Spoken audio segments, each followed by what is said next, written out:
क्या कभी एक बहू को अपनी सास की सेवा करनी चाहिए, जबकि उसी सास ने जवानी में उसे अनगिनत दुख दिए हों? क्या कर्मों का फल सिर्फ देने वाले को मिलता है या उसका असर पाने वाले पर भी पड़ता है? आज हम एक ऐसी ही रहस्यमयी कहानी में उतरेंगे।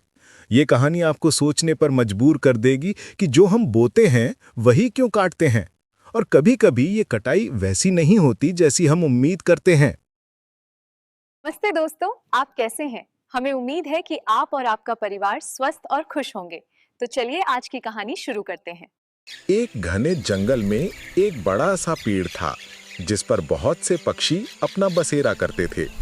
उन्हीं में से एक था रंग बिरंगा चंचल तोता जिसका नाम मिट्ठू था, और उसकी समझदार साथी थी तोती जिसका नाम मैना था। दोनों एक दूसरे से बहुत प्रेम करते थे और अक्सर जीवन के गहरे सवालों पर चर्चा करते थे। एक दिन जब सूरज ढल रहा था और आसमान नारंगी गुलाबी रंगों से भरा था, मैना ने एक गहरी सांस ली और मिट्ठू से कहा, मिट्ठू, मुझे एक बात समझ नहीं आती।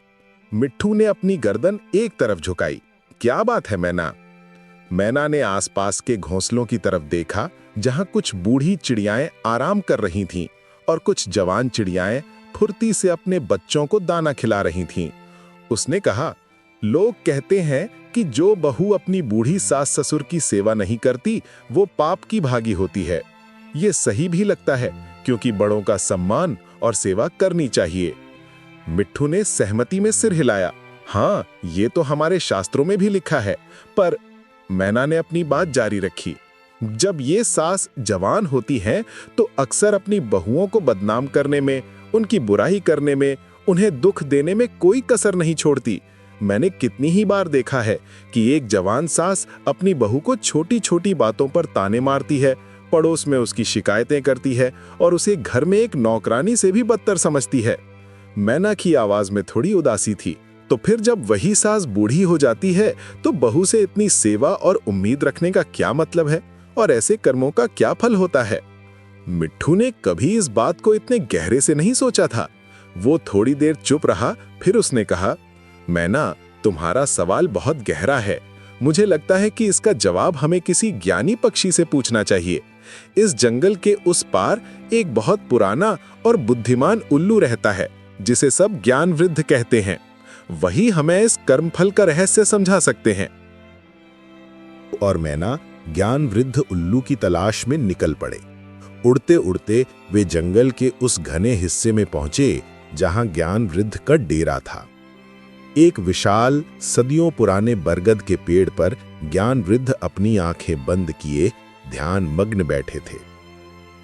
जब मिट्ठू और मैना उनके पास पहुंचे तो उन्होंने सम्मान पूर्वक प्रणाम किया और मैना ने अपना सवाल ज्ञान वृद्ध के सामने रखा। ज्ञान वृद्ध ने धीरे से अपनी आंखें खोली। उनकी गहरी शांत आंखों में अनुभव की चमक थी। उन्होंने मैना की बात ध्यान से सुनी और मुस्कुराए। प्यारी मैना, ज्ञान वृद्ध ने कहा, तुम्हारा सवाल बहुत ही महत्वपूर्ण है और ये कर्म फल के सिद्धांत का एक सुंदर उदाहरण है। मैं तुम्हें एक कहानी सुनाता हूं जिससे तुम्हें अपने सवाल का जवाब मिल जाएगा। मिट्ठू और मैना उत्सुकता से ज्ञान वृद्ध की ओर देखने लगे। ज्ञान वृद्ध ने कहानी शुरू की। बहुत समय पहले की बात है। एक गांव में सुशीला नाम की एक महिला रहती थी। वो बहुत सुंदर थी, पर उसका स्वभाव थोड़ा कठोर था। जब उसकी शादी हुई और उसकी बहू विमला घर आई तो सुशीला ने विमला का जीवन नरक बना दिया। ज्ञान वृद्ध ने एक क्षण का विराम लिया। सुशीला हर बात में विमला में कमी निकालती। अगर विमला खाना बनाती तो उसमें नमक कम होता या ज्यादा। अगर वो घर साफ करती तो सुशीला कहती कि उसने कोना छोड़ दिया। वो विमला को कभी प्यार से नहीं बोलती थी। गांव में हर किसी के सामने विमला की बुराई करती, उसे नीचा दिखाती। हमारी बहू किसी काम की नहीं, घर में आकर बस ऐश करती है। ऐसे ताने वो विमला को रोज देती। मिट्ठू और मैना ध्यान से सुन रहे थे। उन्हें सुशीला के व्यवहार पर गुस्सा आ रहा था। एक बार सुशीला के मायके से करीब 8-9 लोग आए हुए थे। घर में सिर्फ बेचारी विमला अकेली ही सब काम संभाल रही थी। काम की भरमार थी, इसलिए जरा सी देरी हो गई। बस फिर क्या था, सुशीला ने सबके सामने ही विमला पर गुस्सा निकाल दिया।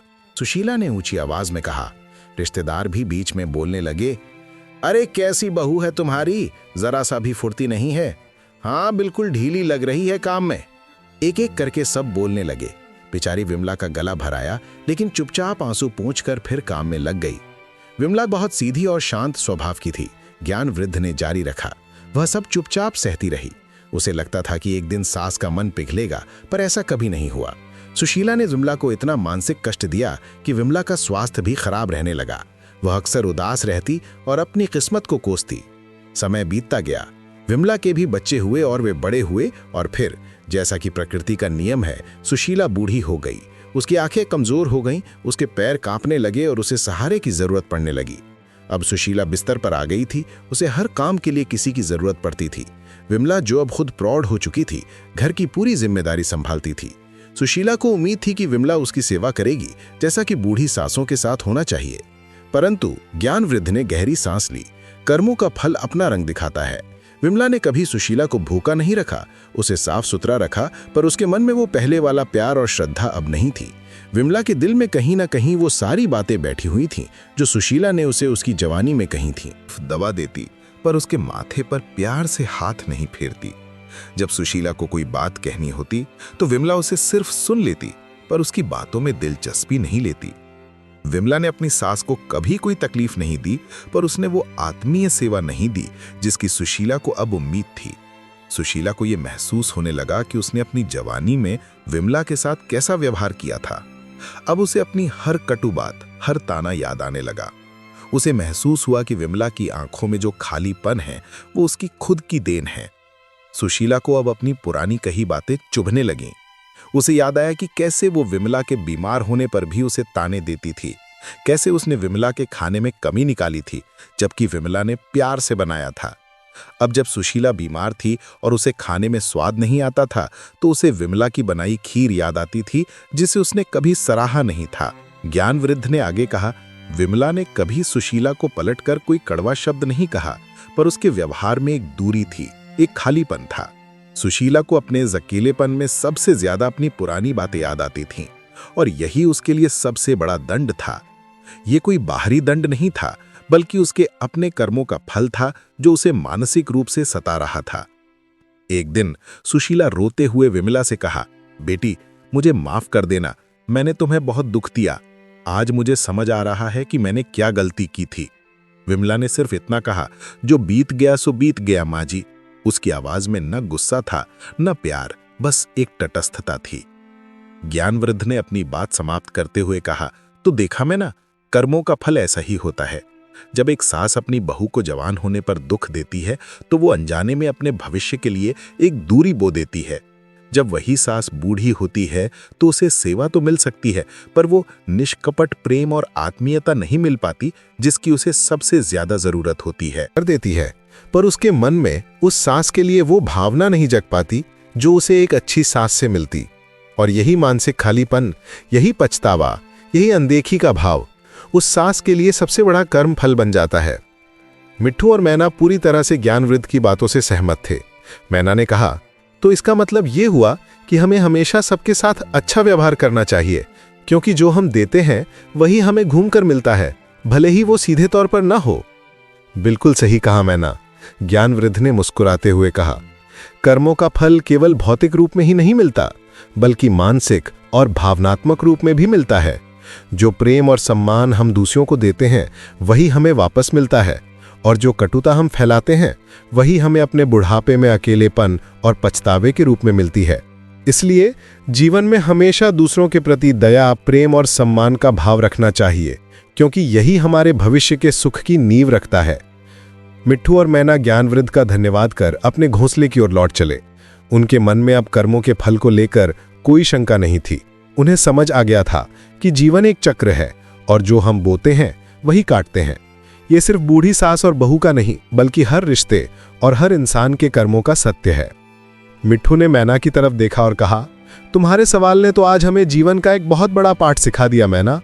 मैना मुस्कुराई, हाँ मिट्ठू, और अब हम भी हमेशा अच्छे कर्म करने का प्रयास करेंगे।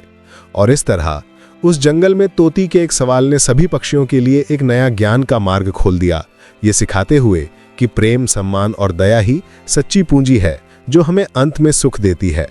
आशा है आपको ये कहानी पसंद आई होगी और आपके सवाल का जवाब मिल गया होगा।